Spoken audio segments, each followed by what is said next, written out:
On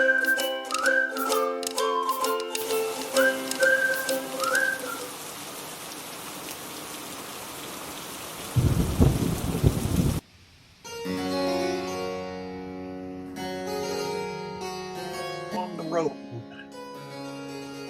That's what I want to hear.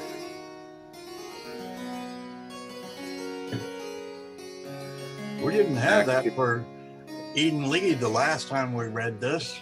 Actors to the stage. Actors to the stage. Yes. Actors to the stage.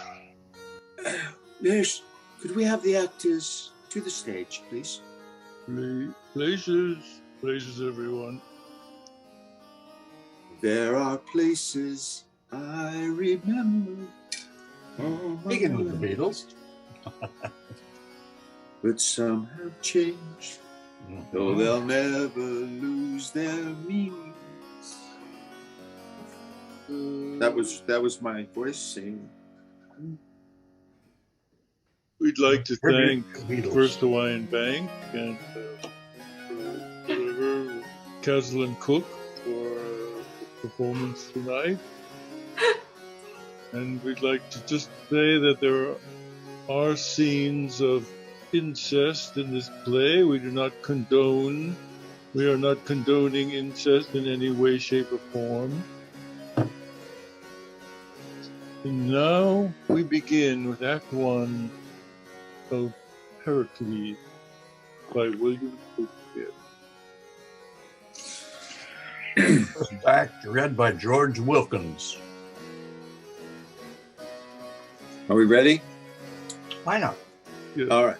To sing a song that old was sung, from ashes ancient the hour is come, assuming man's infirmities to glad your ear and please your eyes.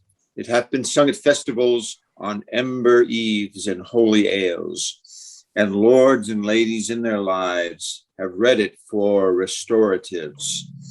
The purchase is to make men glorious, et bonum quo antiquius eo melius.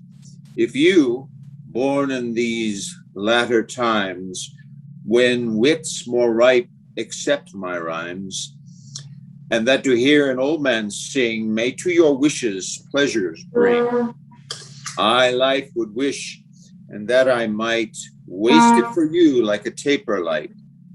This Antioch, then Antiochus the Great, built up this city for his chiefest seat, the fairest in all Syria. I tell you what mine authors say, the king unto him took a fair.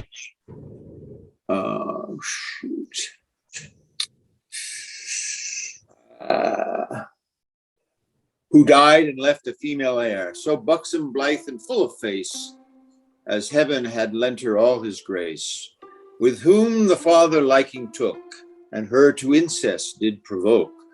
Bad child, worse father, to entice his own, to evil should be done by none. But custom, what they did begin was with long use account no sin. The beauty of this sinful dame made many princes thither frame, to seek her as a bedfellow, in marriage pleasures play fellow, which to prevent he made a law, to keep her still and men in awe, that who's had asked her for his wife, his riddle told not, lost his life.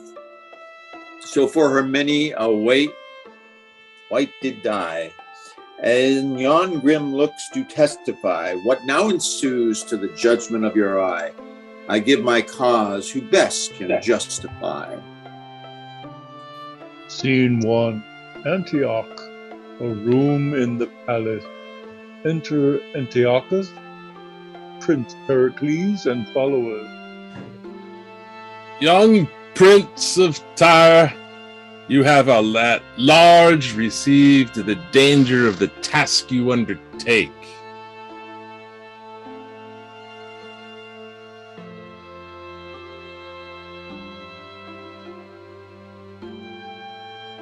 Bring in our daughter, clothed like a bride, for the embracements even of Jove himself, at whose conception till Lucina reigned, nature his this dowry gave.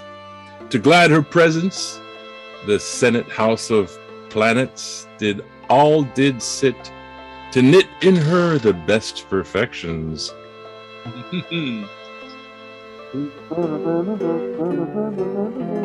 See where she comes, apparelled like the spring, graces her subjects and her thoughts. The king of every virtue gives renown to men. Her face, the book of praises, where is read nothing but curious pleasures, as from thence sorrow were ever raised, and testy wrath could never be her mild companion. You gods that made me man and sway in love, that have inflamed desire in my breast, to taste the fruit of yon celestial tree, or die in the adventure, be my helpers, as I am son and servant to your will, to compass such a boundless happiness. Prince Pericles, That would be son to great Antiochus. Before thee stands this fair Hesperides with golden fruit, but dangerous to be touched, for death-like dragons here affright thee hard. Her face, like heaven, entices thee to view her countless glory, which desert must gain, at which, without desert, because thine eye presumes to reach, all thy whole heap must die.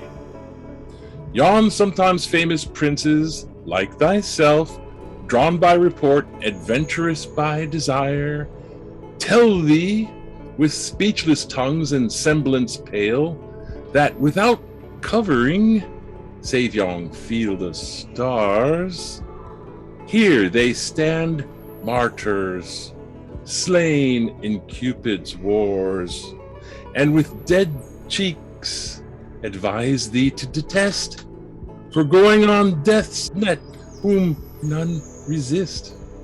Antiochus, I thank thee, who hath taught my frail mortality to know itself, and by those fearful objects to prepare this body, like to them, to what I must.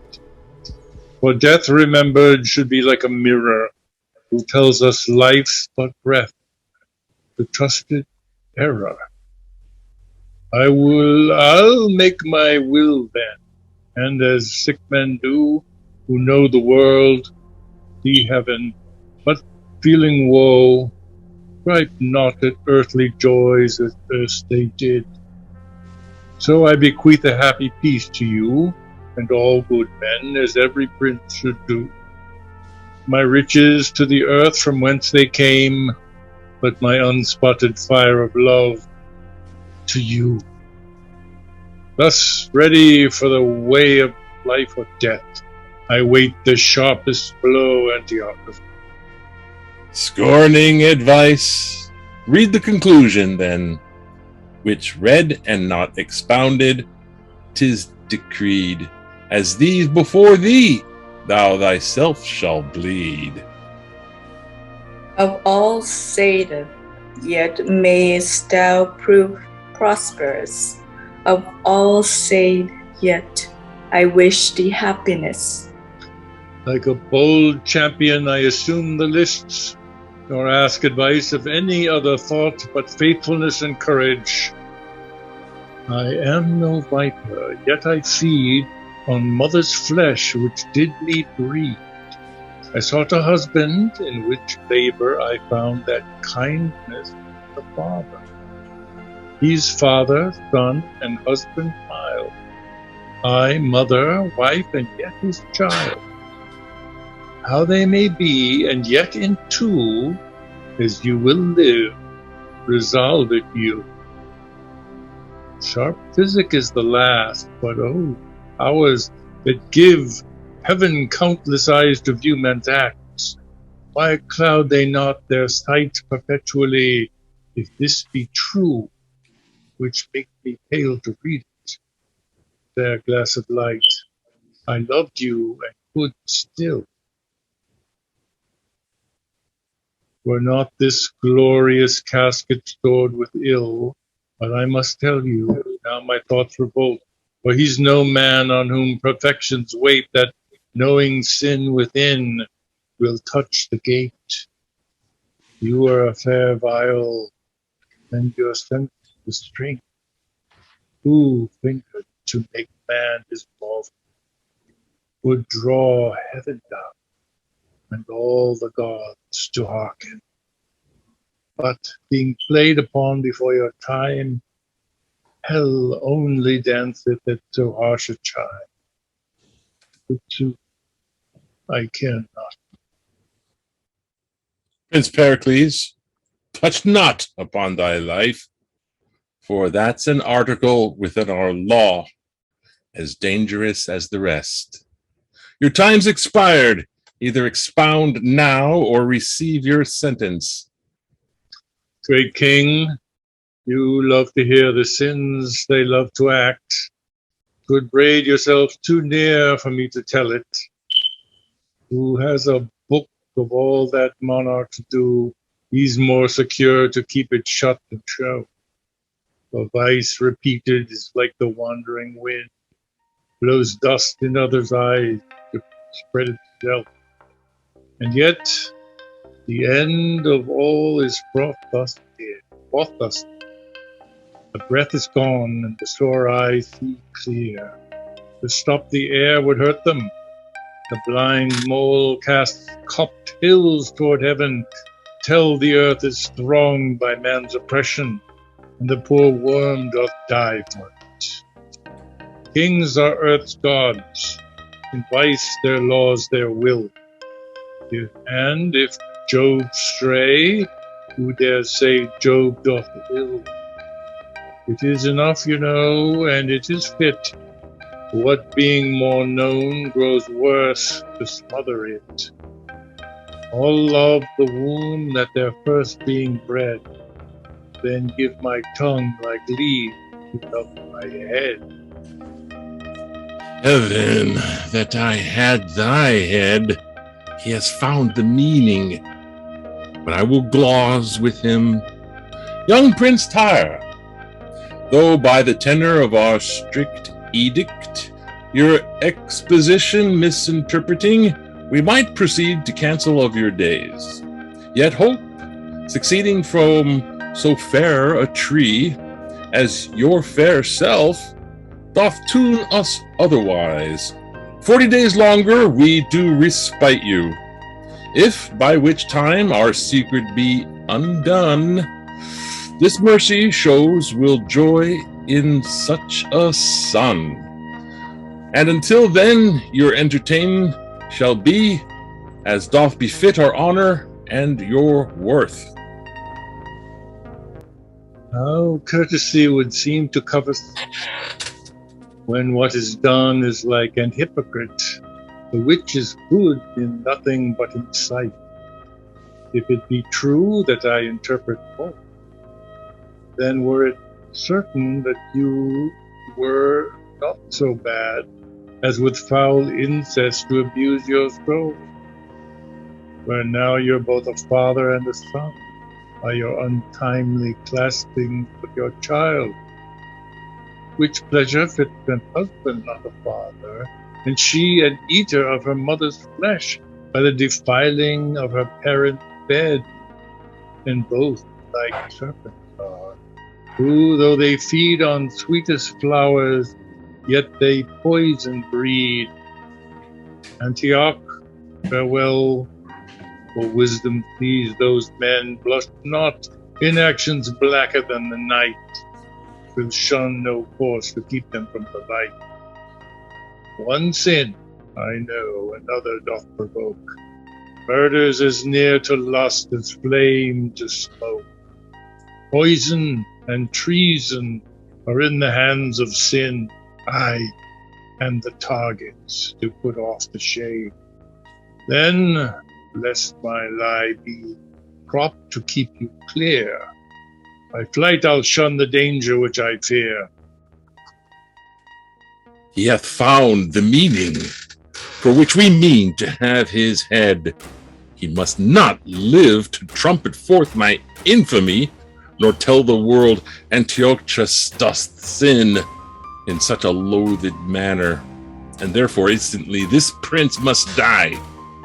For by his fall my honor must keep high. Who attends us there? Doth your highness call? Thaliard! Yeah. I thought that was you. You are of our chamber, and our mind partakes her private actions to your secrecy. And for your faithfulness we will advance you, Thaliard. Behold, here's poison, and here's gold. We hate that the Prince of Tyre, and thou must kill him. It fits thee not to ask the reason why, because we bid it. Say, is it done? My lord, 'tis done. Enough. Let your breath cool yourself, telling your haste. My lord Princess Pericles is fled. As thou wilt live, fly after, and like an arrow shot from the well-experienced archer, hits the mark his eye doth level at, so thou ne'er return unless thou say Prince Pericles is dead. My lord, if I can get him with our pistol's length, I'll make him stay sure enough. So farewell to your highness. Thaliard, adieu. Till Pericles be dead, my heart can lend no succor to my head. Scene 2, Tyre. Can I say something here? Yeah. I don't know the parts I have because I thought I had Thaliard. Oh, I'm sorry. I jumped in there when I thought it was Antioch's messenger is what it's listed as. Maybe I was supposed to read what Una just read. good God. Maybe you clarified there's a lot of parts. Word. Well, it just threw me off with the Thaliard, that's all. Yeah, the Thaliard's yours. Yeah, okay. What else we got? Anybody? I'll just And leave now that we open. return to our broadcast. And now to our regular program, scheduled programming. Scene 2, Tyre, a room in the palace. Enter Pericles. To lords without, let none disturb us. Why should this change of thought, the sad companion, dull-eyed melancholy, be my so used a guest as not an hour in the day's glorious walk, or peaceful night, the tomb where grief should sleep, can breed me quiet. Here pleasures court mine eyes, and mine eyes shun them, and danger which I feared is at Antioch, whose aim seems far too short to hit me here. Yet neither pleasure's art can joy my spirit, nor yet the other's distance comfort me. Then it is thus. The passions of the mind that have their first conception by misdread have after nourishment and life by care. And what was first but fear, what might be done, grows elder now and cares it not be done. And so with me, the great Antiochus, against whom I am too little to contend, since he's so great, can make his will his act, will think me speaking, though I swear to silence, nor boots it me to say I honor him. If he suspect I may dishonor him, and what may make him blush in being known, he'll stop the course by which it might be known.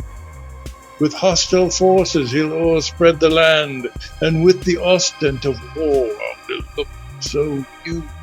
Amazement shall drive courage from the state. Our men be vanquished ere they do resist, and subjects punished that dare thought offense. Which care of them, not pity on myself, who am no more but as the tops of trees, which fence the roots they grow by and defend them. Make both my body pine and soul to languish, and punish that before that he would punish. Enter Helicanus with other law. Joy and all comfort in your sacred breast. Keep your mind till you return to us, peaceful and comfortable. Peace be and give experienced tongue. They do abuse the king that flatter him, for flattery is the bellows, blows up sin, and the thing the which is flattered, oh my goodness, but a spark, and to which that blast shall, I cannot read these small prints, gives the beat and strongest glowing, whereas reproof, obedient, and in for fits kings as they are men, and they may err.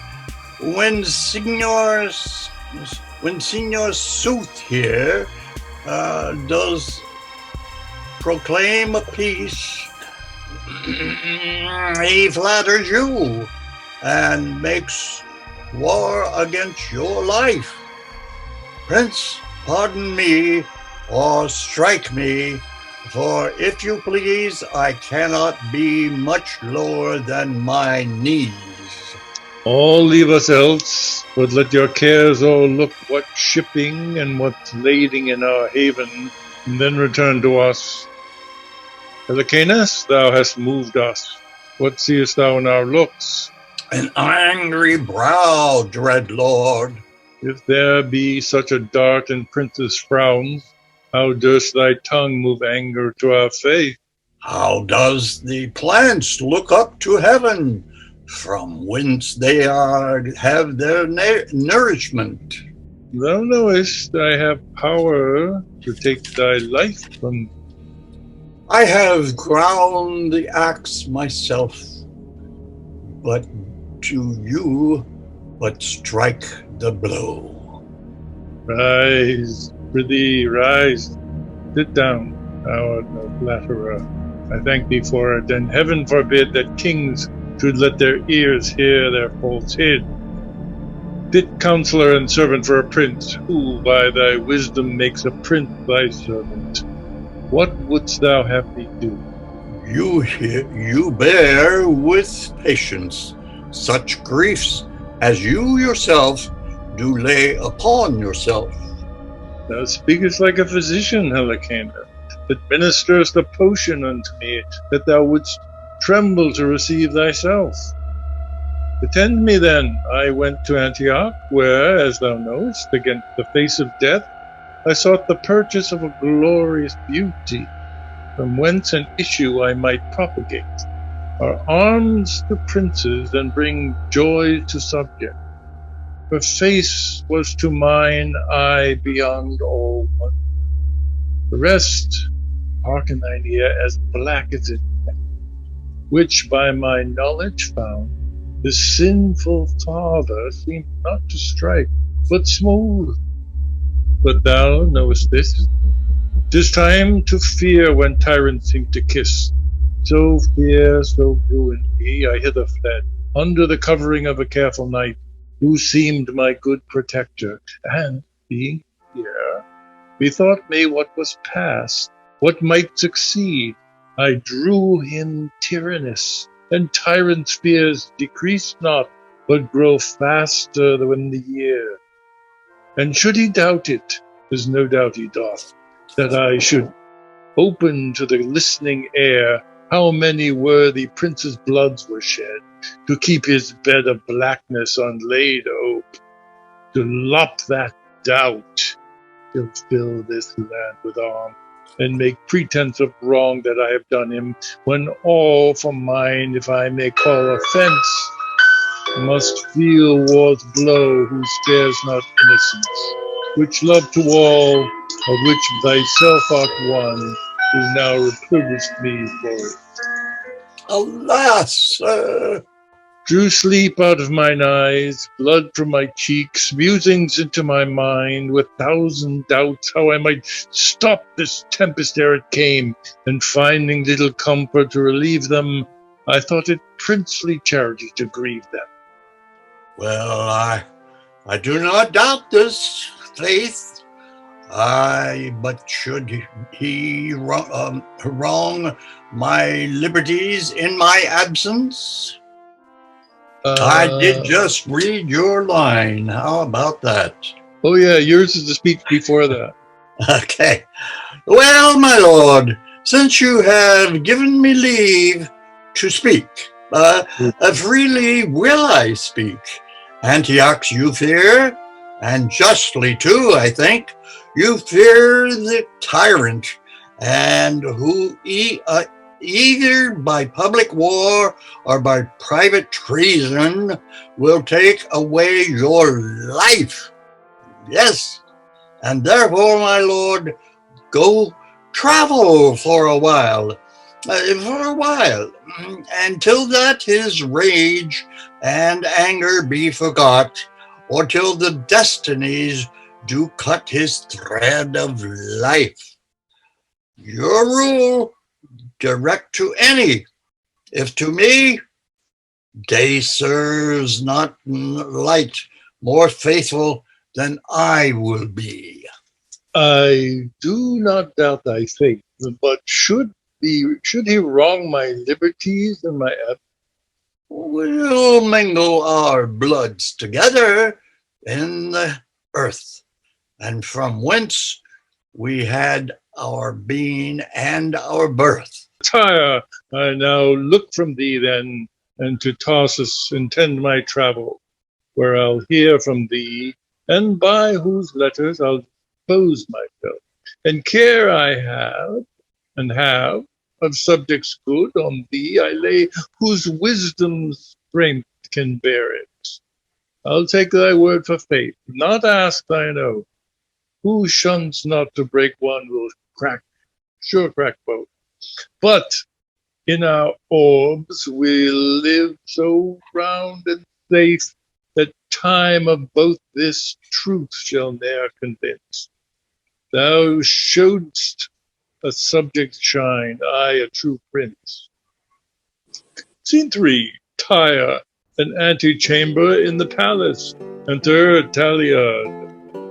Oh, this is Tyre, and this is the court. Here must I kill King Pericles, and if I do it not, I'm sure to be hanged at home. 'Tis dangerous. Well, I perceive he was a wise fellow and had good discretion, and being bid to ask what he would of the king, desired he might know none of his secrets. Now do I see he had some reason for it. For if a king bid a man be a villain, he's bound by the indenture of his oath to be one. Hush, here come the lords of Tyre. No, you shall not need, my fellow peers of Tyre, further to question me of your king's departure. He sealed his commission and left to trust with me, doth speak sufficiently. He's gone to travel. How? The king gone? If further step you will be satisfied, will it be unlicensed of your loves, he would depart. I'll give some light unto you, being at Antioch. What, from Antioch? Royal Antiochus, who on what cause I know not, took some displeasure in him. At least he judged as so, and doubting lest that he had erred or sinned, to show his sorrow. He'd be correct himself, and so puts himself into the shipman's toil, with whom each minimum 3 threatens life or death.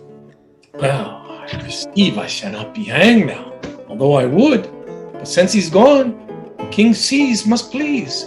He escaped the land to perish at the sea. I'll present myself. Peace to the lords of Tyre. Lord Talion hath from Antiochus is welcome. From him I come with message unto princely Pericles. But since my landing I have understood your lord has betook himself to unknown travels. My message must return from whence it came. We have no reason to desire it. Commended to your master, not to me, yet ere you shall depart, this we desire. As friends in Antioch, we may feast in Tyre.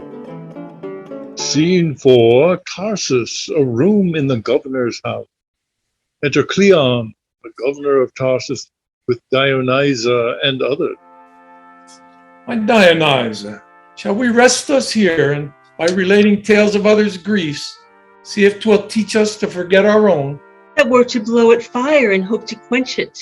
For who digs hills because they do aspire, throws down one mountain to cast up a higher. Or my distressed lord, even such are griefs here. Here they are but felt, and seen with mischief's eyes. But like to groves, being topped, they highest rise.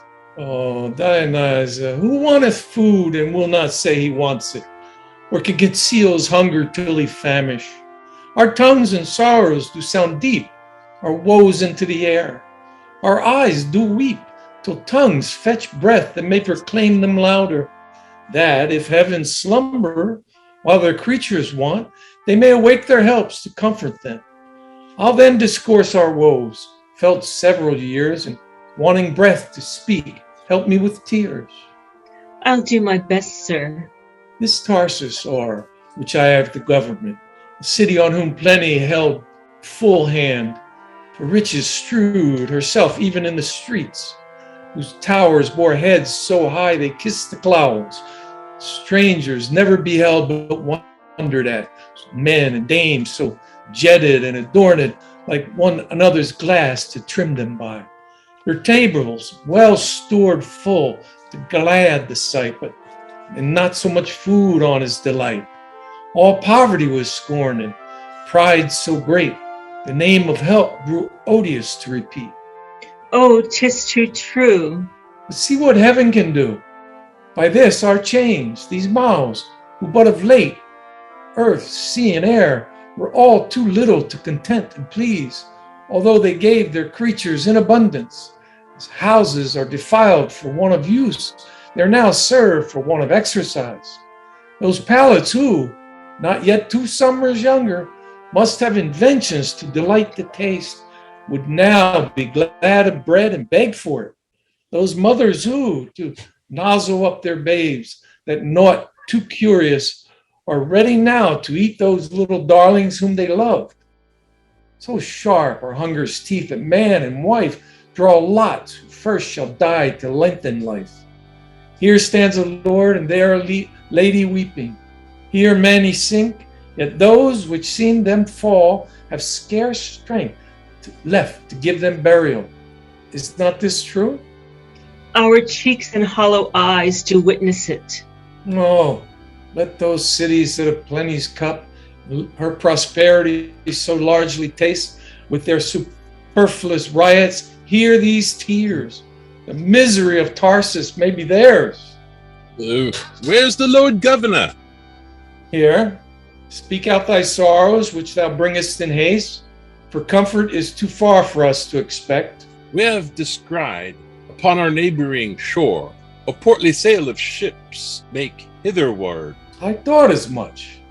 One sorrow never comes but brings an heir, and it may succeed as his inheritor. And so in ours, Some neighboring nation, taking advantage of our misery, has stuffed these hollow vessels with their power to beat us down, and which are down already, make a conquest of unhappy me, whereas no glory has got to overcome. That's the least fear, for by the semblance of their white flags displayed, they bring us peace and come to us as favorers, not as foes. Thou speakest like him who's untutored to repeat, makes the fairest show means most deceit. But bring what they will and what they can, what need we fear? Ground's the lowest, and we are halfway there. Go tell their general we attend him here, to know for what he comes and whence he comes, and what he craves. I go, my lord. Welcome his peace, if he on peace consists. If wars, we are unable to resist. Lord Governor, so we hear you are, let not our ships and number of our men be like a beacon fired to amaze your eyes. We have heard your miseries as far as Tyre, and seen the desolation of your streets. Nor come we to add sorrow to your tears, but to relieve them of their heavy load. And these our ships, you happily may think, are like the Trojan horse, was stuffed within with bloody veins, expecting overthrow, are stored with corn to make your speedy bread, and give them life whom hunger starved half dead. The gods of grace protect you, and we will pray for you. Arise, I pray you, rise. We do not look for reverence, but to love and harborage for ourselves, our ships and men.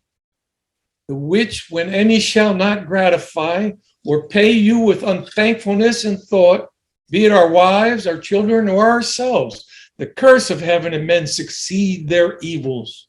Till when, the which I hope shall never be seen, your grace is welcome to our town and us. Which welcome we'll accept.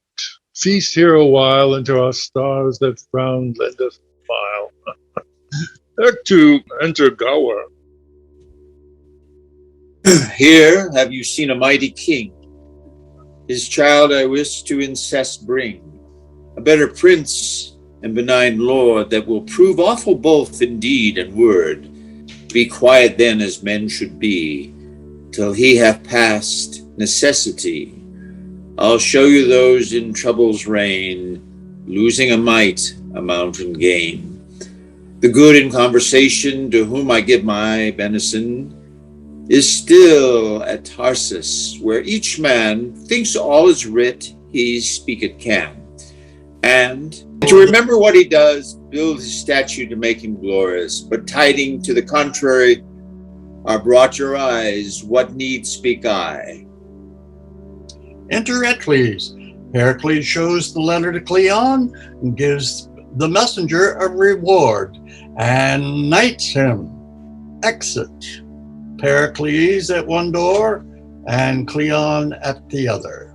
Good Helicane that stayed at home, not to eat honey like a drone, from others' labors, for though he strive to kill in bad, keep good alive, and to fulfill his prince's desire, sends word of all the haps in Tyre, how Thaliad came full bent with sin, and had intent to murder him, and that in Tyre was not best longer for him to make his rest. He, doing so, put forth to seas, where when men been there seldom ease. For now the wind begins to blow, thunder above and deep below, makes such unquiet that the ship should house him safe is wrecked and split, and he, good prince, having all lost, by waves from coast to coast is tossed. All perishing of men of pelf, ne aught escaping but himself, till fortune, tired with doing bad, threw him ashore to give him glad. And here he comes. What shall be next? Pardon, O Gower, this longs the text. Scene 1. Pentapolis, an open place by the seaside. From this moment on is all Shakespeare. Oh, yay! Okay. Things are going to pick up. Yet cease your ire, you angry stars of heaven. Wind, rain, and thunder, remember earthly man is but a substance that must yield to you, and I, as fits my nature, do obey you. Alas, the sea hath cast me on the rocks, washed me from shore to shore, and left me breath, nothing to think on but ensuing death. Let it suffice the greatness of your powers to have bereft the prince of all his fortunes, and having thrown him from your watery grave, here to have death and peace is all he'll crave. What ho, pitch! Come and bring away the nets. What pitch page, I say? What say you, master? Look how the stirs now. Come away, or I'll fetch thee withal. Onion. Father, master, I'm thinking of the poor man that were cast away before us even now. Alas, poor souls, it grieves my heart to hear what pitiful cries they made to us to help them, when well-a-day we could scarce help ourselves. Nay, master, said not I as much when I saw the porpoise, how he bounced and tumbled. They say they are half fish, half flesh. A plague on them they near come, but I look to be washed. Master, I marvel how the fishes live in the sea. Why, just as men do land. The great ones eat up the little ones. I can compare our rich misers to nothing so fitly as to a whale. A plays and tumbles, and driving the poor fry before him, and at last devours them all at a mouthful. Such whales have I heard on the land.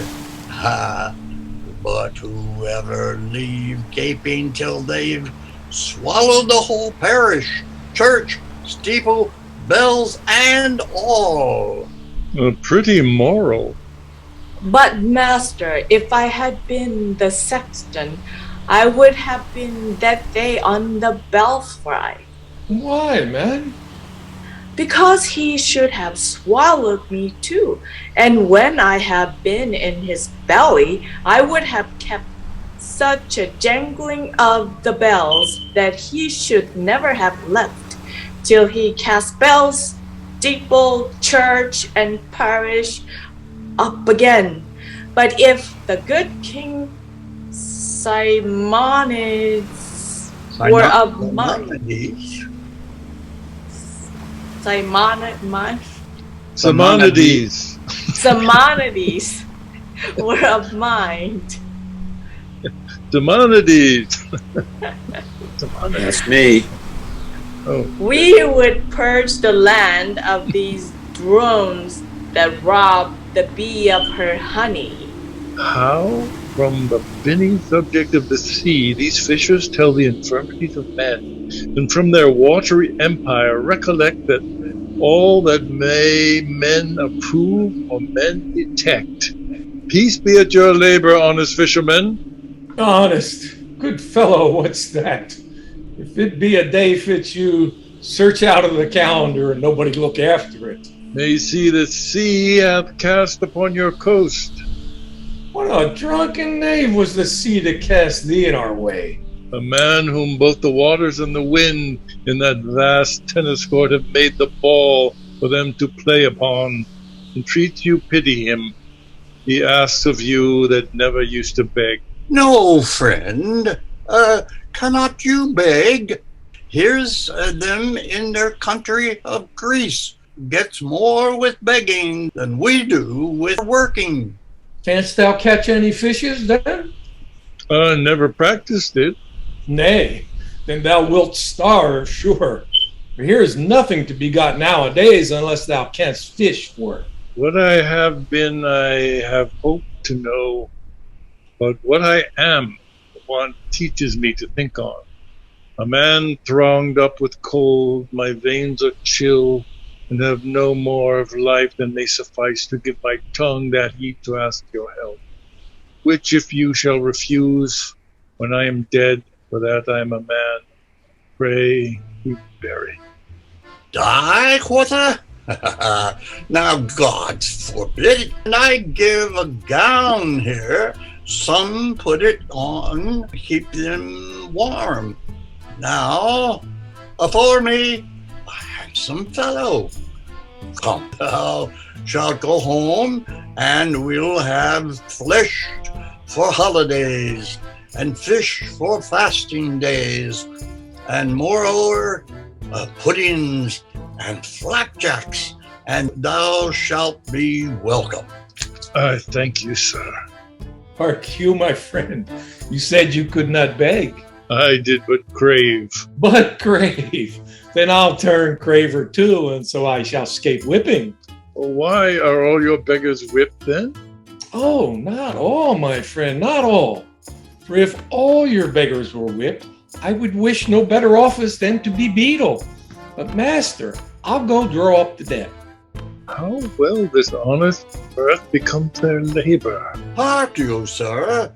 Do you know where you are? Not well. Why, I'll tell you. This is called Pentopolis, and our king is the good Simonides. The good King Simonides, do you call him? Aye, sir, and he deserves so to be called for his peaceable reign and good government. He is a happy king, since he gains from his subjects the name of good by his government. How far is his court distance from this shore? Marry, sir, half a day's journey, and I'll tell you, he hath a fair daughter, and tomorrow is her birthday. And there are princes and knights that come from all parts of the world to joust and journey for her love. Were my fortunes equal to my desires, I could wish to make one there. Oh, sir, things mustn't be as they may, and what a man cannot get, he may lawfully deal for his wife's soul. Help, master, help. Here's a fish hangs in the net, like a poor man's right in the law. 'Twill hardly come out. Bots on it. 'Tis come at last, and 'tis turned to a rusty armor. An armor, friends, I pray you, let me see it. Thanks, fortune, yet that after all my crosses, thou givest me somewhat to repair myself. And though it was mine own, part of my heritage, which my dead father did bequeath to me, with this strict charge, even as he left his life, keep it, my Pericles, it hath been a shield twixt me and death, pointed to this brace, for that it saved me, keep it, in like necessity, the which the gods protect thee from, may defend thee. It kept where I kept, though I dearly loved it, till the rough seas that spare not any man took it in rage, though calmed have given it again. I thank thee for it. My shipwreck now is no ill, since I have here my father's gift in will. What means you, sir? To beg of you, kind friends, this coat of worth, for it was sometime target to a king. I know it by this mark. He loved me dearly, and for his sake I wish the having of it, and that you'll guide me to your sovereign's court, where with it I may appear a gentleman. And if that ever my low fortune's better, I'll pay your bounties. Till then, rest your debtor. Why wilt thou tourney for the lady? I'll show the virtue I have borne in arms. Why, do it, take it, and the gods give thee good on't. Aye, but hark you, my friend. 'Twas we that made up this garment through the rough seams of the waters. There are certain condolements, certain veils. I hope, sir, if you thrive, you'll remember from whence you had it. Believed I will. By your furtherance I am clothed in steel, and spite of all the rapture of the sea, this jewel holds his building on my arm. Unto the value I will mount myself upon the course, whose delightful steps shall make the gazer joy to see him tread. Only, my friend, I yet am unprovided of a pair of basins. We'll sure provide. Thou shalt have my best gown to make thee a pair, and I'll bring thee to the court myself. Then honor be but a goal to my will. This day I'll rise, or else add ill to ill. Scene 2, the same, a public way or platform leading to a pavilion by the side of it for the reception of the king, princess, lords, etc. Enters Simonides, Tyre, lords, and attendants. Are the knights ready to begin the triumph? They are, my liege, and may your coming to present themselves. Return them. We are ready, and our daughter, in honor of whose birth these triumphs are, sits here like beauty's child, whom nature gat for men to see, and seeing wonder at. It pleaseth you, my royal father, to express my commendations great, whose merits less. It's fit it should be so, for princes are a model which heaven makes like to itself. As jewels lose their glory if neglected, so princes their renowns if not respected. 'Tis now your honor, daughter, to explain the labor of each knight's in his device, Which to preserve mine honor I'll perform. Enter a knight. He passes over, and his squire presents his shield to the princess. Yeah. Who is the first that doth prefer himself? A knight of Sparta, my renowned father, and the device he bears upon his shield is a black Ethiop, reaching at the sun, the word Lus tua vita mihi. He loves you well. It holds his life with you. Who is the second who presents himself? A prince of Macedon, my royal father, and the device he bears upon his shield is an armed knight that's conquered by a lady. The motto thus in Spanish, Fui por dozer a que por fuerza. And what's the third? The third of Antioch, and his device, a wreath of chivalry, the word Me pompe provite apex. What is the fourth? A burning torch that's turned upside down. The word Code me alit me extinguit. Which shows that beauty hath his power and will, which can as well inflame as it can kill. The fifth, a hand environed with clouds, holding out gold that's by the touchstone tried. The motto thus, Sic spectanga fidere. And what's the sixth and last? That which the knight himself with such a graceful courtesy delivered. He seems to be a stranger, but his present is a withered branch that's only green at top.